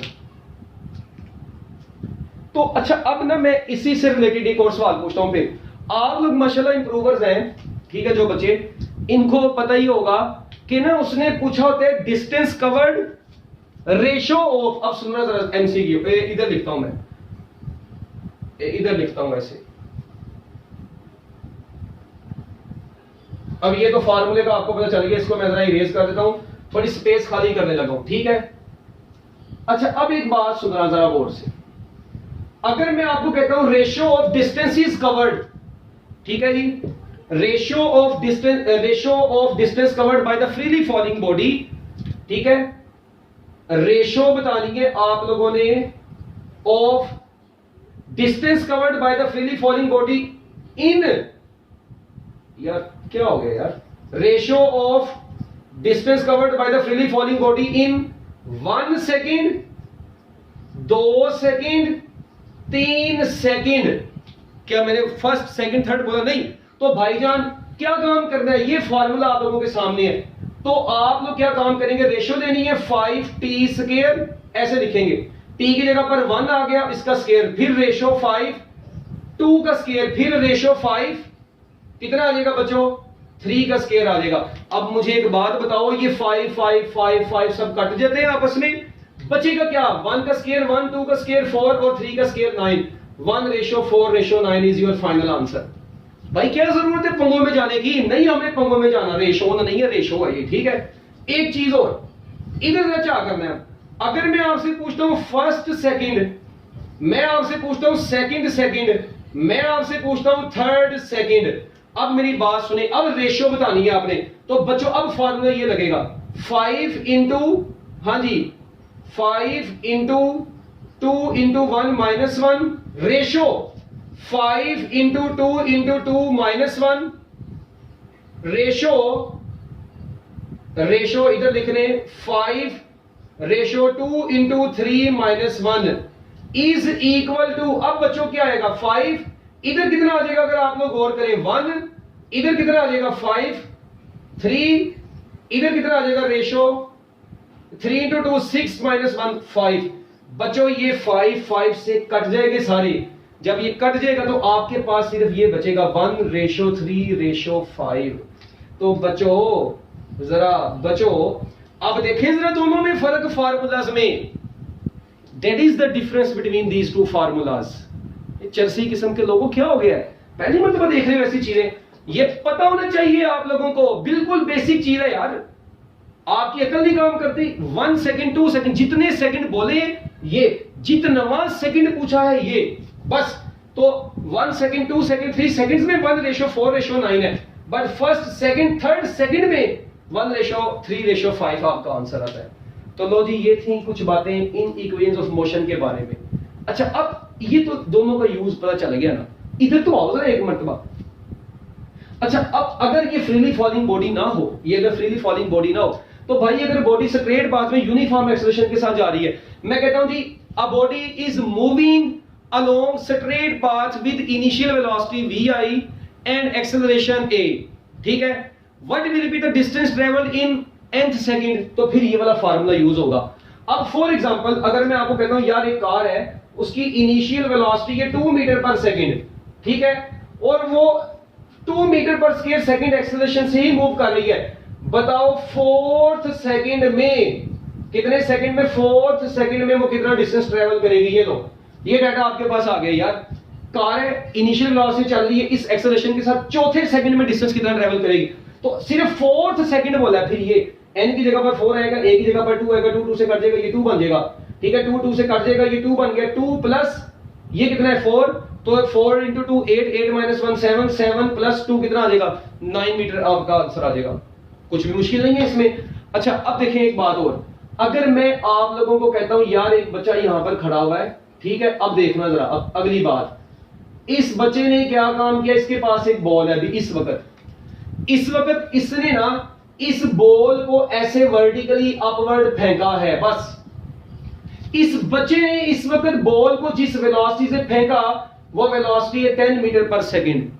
मैं आपको कहता हूं बताओ what will be the time to reach maximum height, to reach maximum height, बताओ बच्चों इसको मैक्सिमम हाइट तक पहुंचने में कितना टाइम लगेगा, बस ये है मेरा सवाल, what is the time to reach maximum height. ये क्वेश्चन आपकी तरह दे दिया है, a ball is thrown vertically upward with velocity 10 metre per second, what will be the time taken by the body to reach maximum height, बस this is the question. अब देखें ये किस तरीके से करना है, सबसे पहले देखें आपको सिर्फ एक चीज दी है, बाकी कुछ भी नहीं दिया। अब हम खुद अज्यूम करेंगे बॉडी ऊपर को जा रही है, a माइनस जी होगा, हाईएस्ट पॉइंट पे पहुंच के उसकी वेलोसिटी 0 हो जाएगी। कितनी चीजें आ गई, vi भी आ गया, vf भी आ गया, a भी आ गया, t मालूम करना है। तो यार कौन सी इक्वेशन जिसमें ये चारों चीजें आती है, velocity time equation, first equation of motion, तो यहां पर अप्लाई तो करो जरा, vf is equal to vi plus at, हाँ जी vf 0 है, vi 10 है, a की जगह पर माइनस g और साथ में t आ गया, तो बच्चों ये माइनस gt इधर आ जाएगा, तो gt इज इक्वल टू 10 आ गया, और यहां से अकेला t कितना आ जाएगा 10 ओवर g, g यूजुअली कितना होता है 10, तो आंसर आ गया 1 सेकंड। तो बच्चों याद रखना 1 सेकंड में बॉडी ऊपर को पहुंचेगी, तो 1 सेकंड में बॉडी 10 यानी 10 मीटर पर सेकंड की वेलोसिटी से बॉडी को ऊपर फेंके ना, तो वो 1 सेकंड में अपनी मैक्सिमम हाइट तक पहुंचती है। और हम लोग इसको एक रूल भी बना सकते हैं कि हर 1 सेकंड में ऊपर जाते जाते बॉडी की वेलोसिटी, देखें मेरी बात सुनना, इधर वेलोसिटी इंटरेस्टिंग है, ये इधर वेलोसिटी क्या थी 10 मीटर पर सेकंड, इधर क्या होगी जाके 0, कितने टाइम में हुई है 1 सेकंड में। इट मींस जब बॉडी को वर्टिकली ऊपर फेंकते हैं हर 1 सेकंड में उसकी वेलोसिटी में 10 मीटर पर सेकंड का डिक्रीज आता है। जाओ, बड़ी काम की बात बता रहा हूं, दोबारा सुन लो एक मर्तबा। क्या ये 10 थी, ऊपर 0 हो गई? यार क्यों नहीं हुई भाई 0? किसी अन्य को भी नजर आ जाएगा। कितने टाइम में 0 हुई है? 1 सेकंड में। It means when a body is thrown vertically upward in each second its velocity decreases by the rate 10 metre per second. हर एक सेकंड में उसकी velocity 10 metre per second decrease करती है। इसका मतलब, मेरी बात सुने, मैं आपको कहता हूं, अब देखिए मैं आपको कहता हूं जी, एक बॉडी है, उसको मैंने 100 मीटर पर सेकंड की वेलोसिटी से अपवर्ड फेंका, 100 मीटर पर सेकंड की वेलोसिटी से वर्टिकली अपवर्ड फेंका। बताएं मैक्सिमम हाइट तक पहुंचने में उसको कितना टाइम लगेगा? हाँ सुनना, दोबारा सुनो सवाल। एक बॉडी को ये मारकर को, यार मैंने 100 मीटर पर सेकंड की वेलोसिटी से चरसी को ऐसे ऊपर फेंका, ये कहीं ऊपर, मैं कहता हूं बताओ कितने सेकंड्स में ये अपनी मैक्सिमम हाइट तक पहुंचेगी? यार एक चीज तो आपको पता है, मैक्सिमम हाइट पर पहुंच के इसकी वेलोसिटी 0 हो जाएगी। अब देखिए ना कॉन्सेप्ट, मैक्सिमम हाइट पर पहुंच के वेलोसिटी 0, ये यानी ये 100 से 0 मीटर पर सेकंड होनी है। और आपको मैंने भी तरीका बताया, हर एक सेकंड में 10 metre per second velocity decrease होती है। तो बताओ 0 मीटर पर सेकंड, इसका मतलब पहले 1 सेकंड में कितनी हो जाएगी? इसका मतलब आफ्टर 1 सेकंड ये 90 रह जाएगी, ठीक है, 1 सेकंड के बाद। फिर 2 सेकंड के बाद 80 रह जाएगी, 3 सेकंड के बाद ये 70 रह जाएगी, ठीक है, 4 सेकंड्स के बाद बच्चों ये 60 रह जाएगी। तो मुझे बताओ 10 सेकंड्स के बाद ये 0 नहीं हो जाएगी? तो डायरेक्टली आप लोग आंसर 10 सेकंड लगा सकते हैं, वरना कैलकुलेट कर लो 10 ही आएगा, ईमानदारी की बात है, काम की बात थी, ठीक है ना। हाँ, और इनका ना पैसा लगता है, पैसा इसलिए बताया, ठीक है। तो याद रखना है बच्चों, इनकी जब भी किसी बॉडी को वर्टिकली अपवर्ड फेंकते हैं, उसकी वेलोसिटी हर एक सेकंड में 10 मीटर पर सेकंड डिक्रीज करती है, यह बात याद रखना। Ignore air friction, air friction को इग्नोर किया हुआ यहां पर, विदाउट एयर फ्रिक्शन बात कर रहे हैं ये सारी की सारी। सो this is the use of first equation of motion. अच्छा, अगर बॉडी को ऊपर से ड्रॉप कर दे नीचे को, तो यार अब VI 0 हो जाएगी, और मजे की बात बताऊं, A की जगह पर G आ जाएगा, तो VF = GT आ जाएगा। इसका मतलब कि जितना टाइम बॉडी को ऊपर जाने में लगता है ना, उतना टाइम नीचे आने में लगता है, एक चीज। दूसरी, जिस वेलोसिटी से वो अपवर्ड जाती है, उसी वेलोसिटी से वो डाउनवर्ड भी आती है। इसका मतलब हर एक सेकंड में उसकी वेलोसिटी में 10 मीटर पर सेकंड डिक्रीज आ रहा है ऊपर को जाते हुए, और हर एक सेकंड में उसकी वेलोसिटी में इंक्रीज आएगा नीचे को आते हुए, ताकि दोबारा हाईएस्ट पॉइंट से नीचे आते वक्त जमीन तक उसकी वेलोसिटी वही हो जाए जिस वेलोसिटी से ऊपर को फेंका था। याद रखना, अगर एयर फ्रिक्शन इग्नोर हो, जिस वेलोसिटी से बॉडी को फेंकते हैं वो चरसी उसी वेलोसिटी से आगे जमीन को टकराती है। If air friction is ignored, then the velocity with which body is thrown, it will hit with the same velocity, ये उसी वेलोसिटी से आगे जमीन से भी टकराती है। ये भी बात हो गई आप लोगों के लिए, ठीक है। यानी, और इसके बाद देखिए ना, मुझे एक बात बताओ, यहां से T कितना आ रहा था? अगर इसको विदाउट कैलकुलेशन हम लोग करें, ठीक है, तो मेरा ख्याल है कि विदाउट कैलकुलेशन करें, देखें जब ऊपर को फेंका तो VF 0 हुआ, ये माइनस हुआ, तो बच्चों ATG के बराबर आया, AT बराबर आएगा VI के, ठीक है। अच्छा, और जब ऊपर से ड्रॉप करेंगे नीचे को, तो VI 0 होगा, तो फिर VF AT के बराबर आएगा। इट मींस VI और VF आपस में इक्वल हो जाते हैं। जिस वेलोसिटी से बॉडी ऊपर को जाती है, उसी वेलोसिटी से बॉडी नीचे को भी आती है।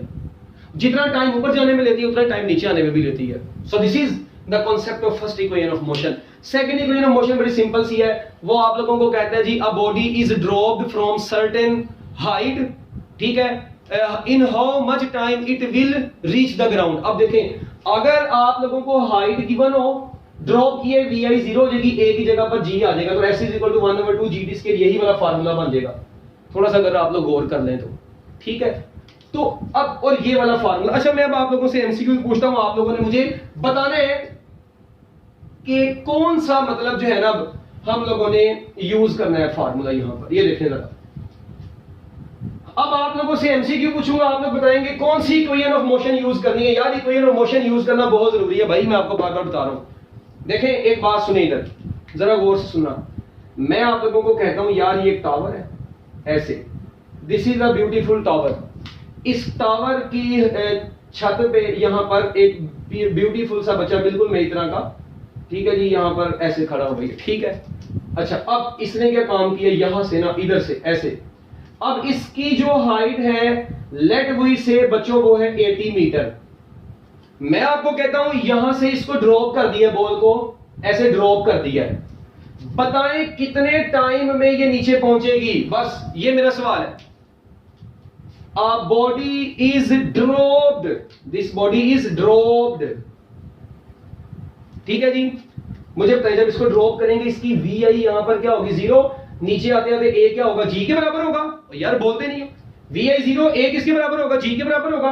टी मालूम करना है, नीचे आने का टाइम मालूम करना है आप लोगों ने। हाइट आपको दी हुई है, बताओ किस इक्वेशन में चारों चीजें आती हैं, सेकंड इक्वेशन ऑफ मोशन में। तो यार लगाते नहीं हो, h is equal to 0 into T plus 1/2 g into T square, second equation of motion में। तो बच्चों h is equal to 1/2 g T का स्केयर आ गया, तो टी स्केयर किसके बराबर आ जाएगा, 2h/g के। तो बच्चों याद रखना t किसके बराबर रहेगा, √2h/g। ये लो, ये आप लोगों के पास टाइम आ गया है, time taken by the freely falling body to cover certain height. तो बच्चों जस्ट यहां पर हाइट पुट करें। अब हाइट कितनी मैंने बोली थी 80, जी कितना बोला था 10 का 0 इससे गया 8/1, 8 इंटू 2 16 का अंडर रूट लें तो बच्चों आंसर आ जाएगा 4 सेकंड। तो ये बॉडी कितने टाइम में जमीन पर पहुंचेगी, 4 सेकंड में जमीन पर पहुंचेगी।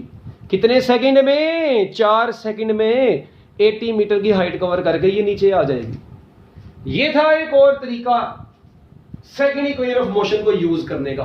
अब अक्सर बच्चे कहते हैं sir first equation of motion का यूज हो गया, सेकंड इक्वेशन ऑफ मोशन का यूज हो गया, थर्ड का भी बता दे तो बड़ी मेहरबानी होगी। तो भाई क्यों नहीं, पैसे दिए हैं, ये देखो बताने देखो। अब थर्ड देखिए, इन दोनों की तो बात हो गई है ना, इन दोनों की तो बात हो गई, तो इसको 2 मिनट के लिए मैं वैसे ही रिमूव करता हूं। अब हम लोग चलते हैं थर्ड इक्वेशन ऑफ मोशन का यूज। देखें मैं आप लोगों को कहता हूं कि ना यही टावर है, ये देखें जरा, ये एक टावर है, ठीक है।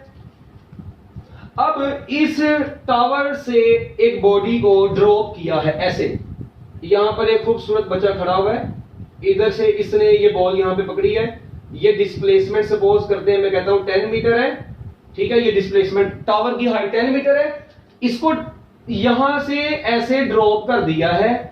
बताओ बच्चों ये जमीन पर आके किस वेलोसिटी से टकराएगा। This is the MCQ. लो जी बस आप लोगों से पूछ लिया गया बताओ कितनी वेलोसिटी से आगे जमीन से टकराएगा। कौन सी इक्वेशन बताई थी मैंने, डिस्प्लेसमेंट वेलोसिटी। क्या डिस्प्लेसमेंट और वेलोसिटी है, दो ही तो चीजें, तो डिस्प्लेसमेंट वेलोसिटी इक्वेशन है दिस इज। हाँ जी अब देखें आपको पता है जब इसको ड्रॉप किया वी आई 0, अच्छा अगर ड्रॉप ना करता फेंक देता तो यार जो वेलोसिटी होती वो पुट कर दो यहां पे, जिस वेलोसिटी से फेंक रहे हैं इसको। अच्छा वी आई 0, एक चीज वी एफ मालूम करना है, ए कितना होगा पॉजिटिव जी, एच कितना दे दिया 10 मीटर। कौन सी इक्वेशन यूज करें, third equation of motion, 2gh is equal to V square F minus 0 का स्क्वायर। तो बच्चों वी स्क्वायर एफ कितना आ गया 2gh, तो याद रखना V F is equal to under root 2gh। ये लो एक और फार्मूला आपके पास बन गया, it means if a body is dropped from certain height its velocity is equal to under root 2gh। Just remember this formula under root 2gh, बात खत्म। Just put the value, height is 10, g is 10 into 10, so 100 into 2 under root 200 metre per second is your final answer. अब अक्सर बच्चे कहेंगे sir जी under root 200 कैसे solve करना है, भाई कैलकुलेटर ले जाना पेपर में। और ये देखो है अंडर रूट 2 और अंडर रूट 100, अंडर रूट 100 कितना होता है 10 अंडर रूट 2, अंडर रूट 2 कितना होता है, अभी भी कई लोगों को दोहरा पढ़ना है 1.414, तो यार 14.14 metre per second is your answer. कितना टाइम लगा है यार, 200 को under root 2 under root 100 put करो, अंडर रूट 100 अलग निकाल दो, 10 अंडर रूट 2 बचेगा, अंडर रूट 2 1.414 होता है, उसको मल्टीप्लाई करो 14.14 आ जाएगा। लो जी आगे। लो बच्चों ये आपकी इक्वेशंस ऑफ मोशन के कुछ यूजेस थे जो कि मैंने आप लोगों के सामने विद एग्जांपल्स रखे हैं। ये आप लोगों के सामने विद एग्जांपल्स आ गए हैं और अभी ये आप लोगों को आने भी चाहिए। ठीक हो गया। लो जी बच्चों इसके बाद अब हम लोग अपने नेक्स्ट टॉपिक की तरफ चलेंगे जिसका नाम है लॉज ऑफ मोशन। ये बहुत छोटा सा टॉपिक है, ठीक है, और मेरे ख्याल में ये आप लोग खुद भी कर सकते हैं अगर आप लोग थोड़ी सी अपनी अकल यूज करें। ठीक है, यहां पर ना एक और फार्मूला भी बनता है, ये देखो जरा गौर करो। ओ भाई मैं इधर वेलोसिटी रेशियो निकाल सकता हूँ v1 over v2 is equal to under root h1 over h2। बिल्कुल मैं निकाल सकता हूं। क्या यहां से मैं ये फार्मूला निकाल सकता हूं t1 over t2 is equal to under root h1 over h2? कौन रोक सकता है भाई मुझे? मैं निकाल सकता हूं ऐसे ये रेशो भी। तो इन रेशो से रिलेटेड सवाल मैं आपको पेपर में दूंगा, अब ये भी दोनों नोट कर लेना साथ ही। और भाई देखो ना, g भी कांस्टेंट है, 2 भी कांस्टेंट है, तो v का अंडर रूट h के साथ डायरेक्ट रिलेशन नहीं है। तो ratio of heights is equal to, अब देखो अगर sorry ratio of velocities is equal to square root of ratio of heights. Ratio of time taken by the freely falling bodies is equal to square root of ratio of their heights. अगर दो different bodies की heights given हो, उनकी time ratio इस form में से निकल आएगी। अगर दो डिफरेंट बॉडीज की हाइट रेशियो गिवन हो तो वेलोसिटी रेशियो इस फॉर्म में से निकलेगी। It means velocity ratio given है और टाइम रेशियो निकालनी, तो ये वाला वो कब यूज होना है? अगर हाइट रेशियो गिवन होगी तो वेलोसिटी रेशियो निकालनी होगी। हाँ भाई, ये बच्चों गया टॉपिक, ये भी ये फटे पे गया। कहां पे गया? ये फटे पे गया। लो जी, इसके बाद हम लोग अब चलते हैं अपने अगले टॉपिक की तरफ। ठीक है, 5-10 मिनट में आपके मजीद अभी ऊपर लूंगा, कोई मसले वाली बात नहीं है। मेरा क्या जाता है यार, ठीक है, पढ़ने आए हो पढ़ो, एंजॉय करो। ठीक है, पैसे हलाल करो जो से दिए हैं थोड़े बहुत। ठीक है, अच्छा जी, इसके बाद ये गया,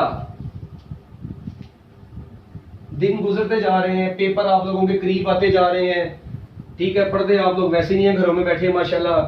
ठीक है, आप लोगों को बस लैपटॉप लगा दें, ठीक है, मूवी शूवीज देखते रहे, बस आप लोग एंजॉय कर रहे हैं आजकल फुल टाइम। ठीक है, अच्छा जी, लो जी, लॉज ऑफ मोशन में देखें, आप लोगों को पता है कि आप लोग कितनी तरह के लॉज ऑफ मोशन को पढ़ते आ रहे हैं। आपको पता है सबसे पहली बात कि न्यूटन्स लॉज ऑफ मोशन, ठीक है जी, ये न्यूटन ने दिए थे, न्यूटन लॉज ऑफ मोशन, इसलिए इसका नाम न्यूटन लॉ। ये एम्पिरिकल लॉज हैं। ठीक है, एक बात, इसकी डेट वगैरह तो याद रखने की हमें जरूरत नहीं है, ना पेपर में आनी है। एम्पिरिकल लॉज है, ये एमडी कैट का लेक्चर है, कोई शुगल नहीं है। ठीक है ना, एमडी कैट का लेक्चर है, पहले ही बता दूं मैं। हाँ, ये ना समझना कि आप लोग अपनी एफएससी क्लास में बैठे हैं तो एक एक चीज आपको बताऊंगा। ठीक है, नहीं, एम्पिरिकल लॉज है। ठीक है, deduce by the experiments, deduce by experiments, इनको एक्सपेरिमेंट से डिड्यूस किया जाता है। ठीक है, एक चीज ये हो गई। उसके बाद आप लोगों को नेक्स्ट चीज इसके बारे में पता होनी चाहिए, वो क्या है? देखें, आपको ये पता है कि ये उन बॉडीज के ऊपर एप्लीकेबल होते हैं जिनकी स्पीड ऑफ लाइट से कम होती है। ठीक है, और याद रखना है, यानी ये स्पीड ऑफ लाइट कितनी होती है? ऐसे ऑब्जेक्ट्स जिनकी स्पीड ऑफ लाइट होती है, उस वक्त ये एप्लीकेबल होते हैं। ठीक है, उस वक्त बच्चों ये एप्लीकेबल होते हैं। ठीक है, उसके बाद ये आपको पता है कि अगर ऑब्जेक्ट की स्पीड ऑफ लाइट को अप्रोच करेगी तो वो हम लोग न्यूटोनियन मैकेनिक्स में नहीं बल्कि रिलेटिविस्टिक मैकेनिक्स में स्टडी करते हैं। रिलेटिविस्टिक मैकेनिक्स में स्टडी किया जाता है। ठीक हो गया? बताएं, न्यूटन की जो लॉज थे ये किस बुक में मौजूद थे? Principia, Principia. ठीक है, प्रिंसिपिया फेमस बुक थी। ये वो फेमस बुक थी जिस बुक में इसने अपने ये लॉज को पेश किया था। ठीक हो गया? अब मेरा ख्याल है वो आप लोगों ने जिसने किताब पढ़नी है माशाल्लाह, ठीक है, एक्सपीरियंस लोग हैं, आप लोग पहले ही बड़ी किताबें पढ़ चुके हैं, एक और किताब पढ़नी है भाई। ठीक है, प्रिंसिपिया, ताकि आपको लॉज ऑफ मोशन ज्यादा अच्छे तरीके से समझ आ जाए। ठीक है, कुछ शर्म करो, बिस्ती कर रहा हूं। ये देखें इधर, यहां पर जरा थोड़ा सा आप लोगों ने गौर करना है। लॉज ऑफ मोशन में, लॉज ऑफ मोशन बच्चों कितने लॉज हैं? ये 3 लॉज हैं, पहला, दूसरा, तीसरा। पहले को बोलता है first law of motion, PhD level की बात। दूसरे को पता क्या बोलते हैं? Second law of motion. और तीसरा तो बड़ा ही इंपॉर्टेंट है जिसको बोलते हैं थर्ड लॉ ऑफ मोशन। है ना काम की बात? ठीक है, हाँ, first law, second law, third law. First law of motion is also called law of inertia. It is also known as law of inertia, इसको बोला जाता है। और आपने इसमें पढ़ा है किसी भी बॉडी का मैस जितना ज्यादा होता है उस बॉडी का इनर्शिया भी उतना ज्यादा होता है। तो जो मोटे बंदे हैं उनका इनर्शिया हाई, पतले बंदों का इनर्शिया लो, क्योंकि उनका मैस कम होता है। ठीक है, ये तो पुरानी बातें हैं, अगर कोई बॉडी रेस्ट पे है तो रेस्ट पे ही पड़ी रहेगी, अगर यूनिफॉर्म वेलोसिटी से मूव कर रही है तो करती रहेगी। कब तक करेगी, कब तक खैर बनाएगी? जब तक उसके ऊपर कोई एक्सटर्नल अनबैलेंस फोर्स एक्ट नहीं करती। बुक से रीड कर लो यार। A body at rest, it will remain at rest. A body is moving with uniform velocity, it will continue its motion unless an external unbalanced force acts upon it. जब तक किसी body के ऊपर external unbalanced force act नहीं करती, वो body rest पे तो रेस्ट पे रहेगी, मोशन में तो मोशन में रहेगी। This is first law of motion. It is also called law of inertia. ये इनर्शिया सुस्ती का नाम है। ये वो चीज है जो बॉडी रेस्ट पे होती है, रेस्ट पे आने लगती है, उसे कहती है चल चल मूव करता रहे, और अगर कोई बॉडी मूव करती जा रही है तो उसको क्या चाहती है, ये रेस्ट पे आ जाए। ये ऐसी अजीब किस्म की चीज है, ठीक है। माशाल्लाह वाकिफ है आप लोग ऑलरेडी इससे। और याद रखना, Newton first law of motion जिस फ्रेम ऑफ रेफरेंस में होल्ड करते हैं उनको बोला जाता है इनर्शियल फ्रेम ऑफ रेफरेंस। अब इनर्शियल फ्रेम ऑफ रेफरेंस क्या होता है, ये नॉन इनर्शियल क्या होता है, ये आप लोग सेकेंड ईयर में पढ़ चुके हैं। इनर्शियल फ्रेम ऑफ रेफरेंस ऐसा होता है बच्चों जो non accelerated frame of reference होता है। Non accelerated frame of reference is called inertial frame of reference. A frame of reference which is at rest और मूविंग विद यूनिफॉर्म वेलोसिटी या moving with uniform velocity, ठीक है जी। अब ऐसा frame of reference जिसमें body rest पर होती है या यूनिफॉर्म वेलोसिटी से मूव करती है, उस फ्रेम ऑफ रेफरेंस को इनर्शियल फ्रेम ऑफ रेफरेंस बोलते हैं। अच्छा, इसके बाद सेकंड लॉ ऑफ मोशन। याद रखें, Newton first law of motion आपको क्या करता है, it provides definition of force. It provides definition of force. ये फोर्स को डिफाइन करता है। जो सेकंड लॉ ऑफ मोशन है यार, इससे कौन नहीं वाकिफ, मुझे बताओ।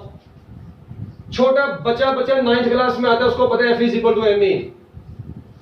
F is equal to M A. अच्छा, मैं ना आपको यहां पर ना YouTube के ऊपर इसके 3 केस बताए हुए हैं कि कब इनवर्स कब डायरेक्ट रिलेशन होता है। जिस बच्चे को डायरेक्ट और इनवर्स रिलेशन नहीं आता ना, एक मिनट वो लेक्चर भी वहां पर जाके देख ले। इस लेक्चर का हिस्सा नहीं है, वैसे ही बता रहा हूं मैं। देखें, अगर फोर्स कांस्टेंट हो जाए, अगर एक्सेलरेशन कांस्टेंट हो जाए, अगर बॉडी का मास कांस्टेंट हो जाए, चलें जी अब मुझे बताएं, अगर फोर्स कांस्टेंट हो जाएगी तो ma कांस्टेंट हो जाएगा, मास का एक्सेलरेशन के साथ इनवर्स रिलेशन आएगा। अगर एक्सेलरेशन कांस्टेंट हो जाएगा तो फोर्स का मास के साथ डायरेक्ट रिलेशन आएगा। अच्छा बच्चों, ये देखें जरा, मैंने डायरेक्ट लिख दिया है, मतलब सारा इसको सॉल्व करके, कि मास का एक्सेलरेशन के साथ इनवर्स रिलेशन है, फोर्स का एक्सेलरेशन के साथ डायरेक्ट, मास के साथ डायरेक्ट रिलेशन है, और जब मास कांस्टेंट होगा फोर्स का एक्सेलरेशन के साथ बच्चों कौन सा रिलेशन है, डायरेक्ट रिलेशन है। तो अगर आप लोग इन तीनों रिलेशंस को थोड़ा सा गौर कर लें, ज्यादा गौर नहीं करना, बस थोड़ा सा गौर करना है, तो शायद आप लोगों को ये चीज समझ में आ जाए कि जब दो चीजों के दरमियान में इनवर्स रिलेशन होगा तो उनके एक्सेलरेशन की रेशो भी उनकी इनवर्स रेशो के बराबर होगी। ये डायरेक्ट है तो डायरेक्ट रेशो आ गई, ये डायरेक्ट है तो डायरेक्ट रेशो आ गई। इट मींस मैं कह सकता हूं when two bodies having same mass, ठीक है जी, are moving with different accelerations, then the ratio of their accelerations will be equal to ratio of their forces. Similarly, if two bodies are moving with constant acceleration, the ratio of their masses is equal to ratio of the forces acting on the bodies. If two bodies are applied by if same force is applied on the two bodies, the ratio of acceleration of the two bodies is equal to inverse ratio of their masses. So this is F is equal to ma. Okay बच्चों, ये F is equal to M A, Newton second law of motion था, खत्म हो गया भाई, ठीक है। इसके बाद यहां पर जरा आप लोगों ने गौर करना है लॉज ऑफ मोशन में। थर्ड लॉ, पीएचडी लेवल का लॉ, कहते हैं एक्शन एंड रिएक्शन फोर्सेस, ठीक है। हम लोग इसको देखें, फर्स्ट लॉ ऑफ मोशन में डिफाइन करते हैं फोर्स को, second law of motion force को मेजर करता है, थर्ड लॉ ऑफ मोशन करता है एक्शन एंड रिएक्शन फोर्सेस को डील करता है। किसको डील करता है? एक्शन एंड रिएक्शन फोर्सेस को। तो एक बात आप लोगों ने याद रखनी है, action and reaction never act on the same body. देखो, एक बॉडी एक्शन कर रही है, बदले में दूसरी बॉडी उसको रिएक्शन दे रही है, ठीक है ना। Action and reaction never act on the same body, they never balance each other. ओ भाई, ये एक्शन किया, इसने रिएक्शन दिया, बैलेंस करते चिपक जाती चरसी, ये कहां पे वहां पे चिपकी है, इसने एक्शन किया फौरन इसको रिएक्शन मिला है। तो ये नहीं है कि आप लोगों के साथ बैठा कोई रख के दो चपेड़े मारी, उसको ये एक्शन हुआ तो दूसरा रिएक्शन हो गया, भाई नहीं, ऐसे नहीं है। ये नहीं है कि जैसे चपेड़ मारी तो उसे वापस आई तो रिएक्शन हो गया, भाई क्या हो गया, कौन सी फिजिक्स पढ़ते हो, ऐसा नहीं होता। एक्शन एक बॉडी ने किया, जो दर्द आपकी हालत में, दैट इज रिएक्शन। एक्शन किया, उसी वक्त रिएक्शन हुआ, ये नहीं 10 सेकंड बाद रिएक्शन हुआ, पूरी फिजिक्स का बेड़ा कर दिया हो। ओ भाई, ये क्लियर करके लिखा है, action and reaction act on the body for same length of time.